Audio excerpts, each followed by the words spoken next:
Vamos dando sequência aqui, essa aula é muito interessante. Essa aula aqui, nós vamos falar de particionamento de tabelas. Eu não vou entrar em todo o conceito de particionamento de tabelas, porque a ideia aqui não é essa. A ideia é a gente mostrar como fazer engenharia low-code dentro do Glue, e a ideia é que você já conheça um pouco desse conceito. Mas eu vou trazer alguns elementos aqui para você, caso você não conheça, tá? O que vai acontecer? Aqui eu tenho a nossa tabela, ó. Eu dando select aqui, ele mostra limit. Eu vou tirar esse limit aqui e vou executar a tabela, o select por inteiro, tá? Então eu vou selecionar o select por inteiro. Pronto, sem o limit. Ele vai executar, vai aparecer, ele falou que deu 15 mil linhas e pouco, vai aparecer as linhas aqui embaixo. Acho que o meu está com algum problema de visualização, que ele não está mostrando aqui de maneira adequada, mas isso não é importante aqui, tá? Ele diz aqui, ó, o resultado trouxe 155 mil linhas, 928, tá? Então, beleza. Ele verificou aqui 659K. Ou seja, ele leu a tabela inteira. E claro, eu não coloquei nenhum R aqui, ele leu a tabela inteira. Agora vamos fazer assim. Vamos dizer que eu vou colocar um R aqui. Vamos colocar um R aqui. Vamos colocar a coluna ano e vamos colocar aqui 2013. Beleza? 2013. E vamos executar essa consulta. Ele, teoricamente, tem que diminuir essa quantidade de linhas, porque eu estou pedindo só o ano de 2013.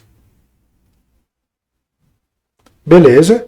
Diminuiu a quantidade de linhas, mas o interessante é que ele não diminuiu a quantidade de dados verificados. Ó, 668 mil, até aumentou, né? Então, olha só aqui, deixa eu trazer essa informação aqui. Deixa eu trazer essa informação aqui, vou colocar aqui assim, ó. Consulta com R. Consulta com R. Ele leu isso. Consulta sem o R, vamos ver quanto que ele vai ler.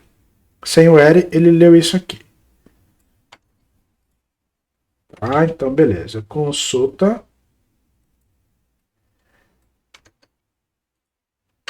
Sem o R. O que significa isso, tá? Primeiro, que mesmo quando você coloca com R, o que o R, qual a diferença entre você executar a consulta com o R e sem o R? É que com o R, ele vai te mostrar uma quantidade menor de linhas. Olha aqui o quanto de resultado que ele mostra. Aqui, ó. Resultado da consulta sem o R. Tá? Agora o resultado da consulta com o R. Vamos ver ali. Beleza. Aqui, trouxe aqui esse resultado. Resultado da consulta com o R. O que isso quer dizer? Que a nível de exibição de resultado, com o R é melhor. Ele entregou menos resultado porque ele fez um filtro. Ele só trouxe as linhas que tem o ano de 2013. E o resto ele ignorou. Só que qual é o problema aqui? O problema aqui é que ele, embora ele tenha mostrado menos linha no resultado, ele leu basicamente a mesma quantidade de linhas. Ele escaneou a mesma quantidade de linhas. E o que significa isso? Que você tem um custo maior para trazer o resultado quando uma tabela não é particionada. Por que isso? Porque o Athena, ele paga pelo consumo.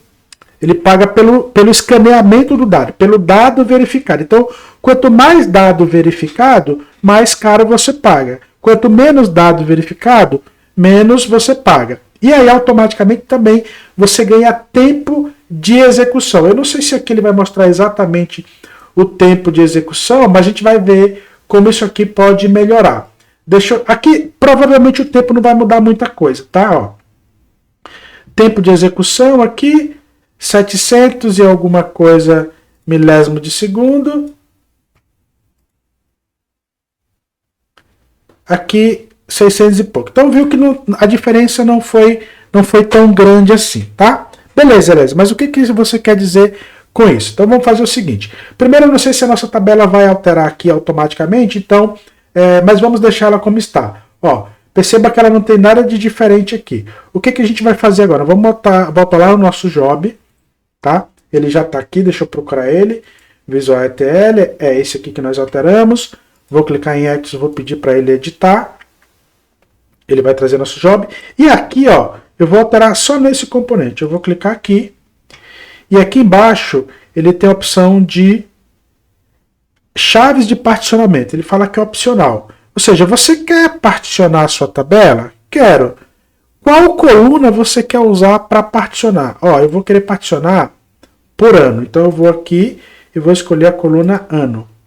Significa que eu vou particionar essa tabela por ano. Ele pode particionar por dia, por mês, você tem que entender o contexto do seu negócio. Para o nosso caso aqui, eu vou particionar por ano, que já é suficientemente bom. Vou salvar, tá? E aí, vou pedir para executar. Olha só, vou voltar no nosso bucket de transformação, olha como ele está. Tem os arquivos aqui, beleza? Agora, vamos executar o nosso job. Vou mandar executar aqui.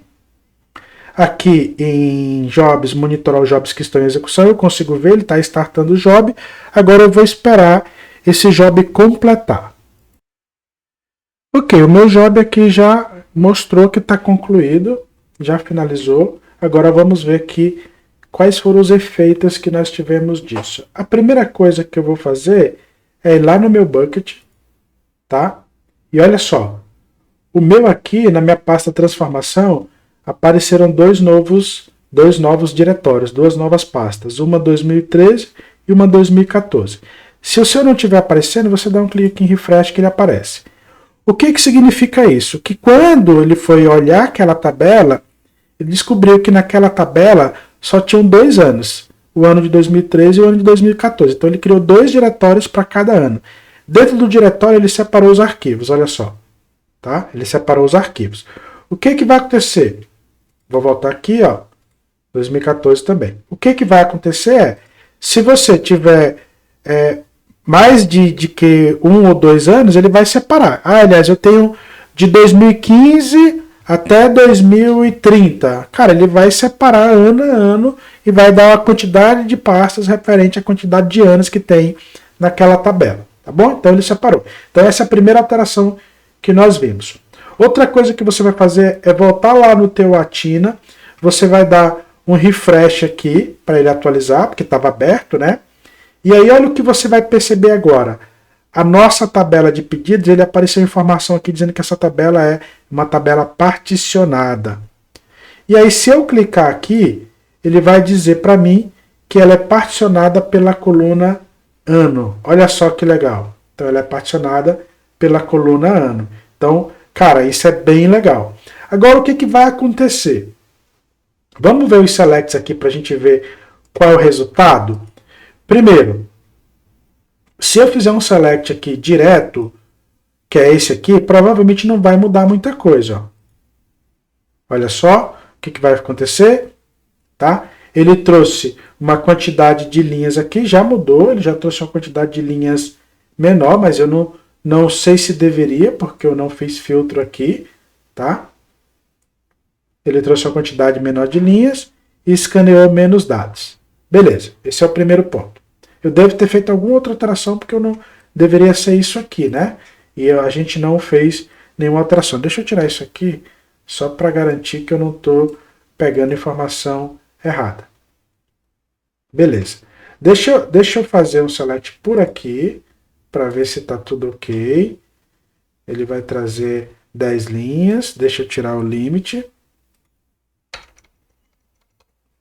Beleza. E vou executar. 68 mil linhas. Cara, tinha alguma coisa que estava acontecendo aqui que estava dando 15 e poucas mil linhas. Acho que tinha alguma coisa repetida ali. Não sei exatamente o que era. Mas enfim. Agora vamos fazer a consulta com o where. Tá? Where, eu vou colocar aqui ano igual a 2013, né? Acho que era esse ano que a gente trabalhou. 2013. Vamos lá. Executar. e vamos ver o que vai acontecer. Olha o que aconteceu. A quantidade de linhas está certa, apareceu a mesma de antes. Ok, não mudou nada. Certo? A mesma quantidade de linhas. Mas olha a diferença. Olha a quantidade de kbytes que ele teve que ler. Olha a diferença aqui. Cara, ele leu basicamente a metade. Por que ele leu a metade? Porque quando eu coloco aqui uma coluna de particionamento no where, o que ele vai fazer? Ele vai aqui, ele vai olhar só os arquivos que estão nessa pasta. Todo o resto aqui ele vai ignorar. Por que ele vai ignorar? Porque eu já disse para ele que eu quero o ano só de 2013. Então ele fala assim, ó, os dados de 2013 estão nesse diretório. Então ele vai vir aqui, vai varrer todos esses dados e vai trazer o resultado para mim. Se eu, por algum motivo, colocar 2014, ele vai vir aqui nessa pasta, vai varrer e vai trazer o resultado para mim. Se eu não colocar nada, ele vai varrer os dois diretórios. Então, é basicamente isso que acontece aqui na minha consulta. Se eu colocar agora 2014, ele vai varrer só o diretório de 2014 e vai trazer uma quantidade de registro verificado bem menor. Ó, ele tem mais linhas, mas é bem menor do que quando eu uso fazendo a consulta direto. E fazendo a consulta direto, olha só, o que ele vai escanear? Ele vai escanear uma quantidade de linhas muito maior. Tá vendo? Ou seja, ele vai ler todas as linhas e vai trazer o resultado para mim. Gente, isso aqui, ó, o que estava acontecendo aqui, provavelmente eu estava lendo duas vezes, tá? Ele estava trazendo o dobro. Ele estava fazendo um double check aí, alguma coisa, porque no final o nosso arquivo só tem essa quantidade de linhas aqui, tá? Então a quantidade de linhas aqui, eu vou até corrigir para não ficar aqui uma informação errada, tá? Então, o que a gente fez? Quando você particiona, você vai economizar escaneamento de dados e vai economizar dinheiro também. Então você pode particionar pelo dia, você pode particionar pelo ano, você pode particionar pelo mês, você vê qual é a estratégia mais adequada. E o particionamento é super simples, como você viu. Você vai lá no teu job e na hora de gravar, você já diz que você quer gravar essa informação particionada. E aí, aqui, e outra, você pode ter mais de uma partição, tá? Eu coloquei mas eu quero particionar por outra coisa. Você pode clicar aqui e pode fazer uma partição por outra coisa. Eu quero pelo status do pedido. Beleza, você pode particionar pelo status do pedido também. Faz parte. Aí você vai separar o que é pedido atendido, o que é pedido cancelado, o que é pedido pendente. Você pode usar vários modelos de partição de acordo com a necessidade. Olha sempre a necessidade do negócio para o qual você está trabalhando, o contexto do negócio. Não vai particionar só por particionar. É claro que particionar é sempre muito importante, mas é muito importante você particionar quando você tem muitos dados e você quer reduzir o teu custo de leitura nesses dados, tá bom? Espero você na próxima aula.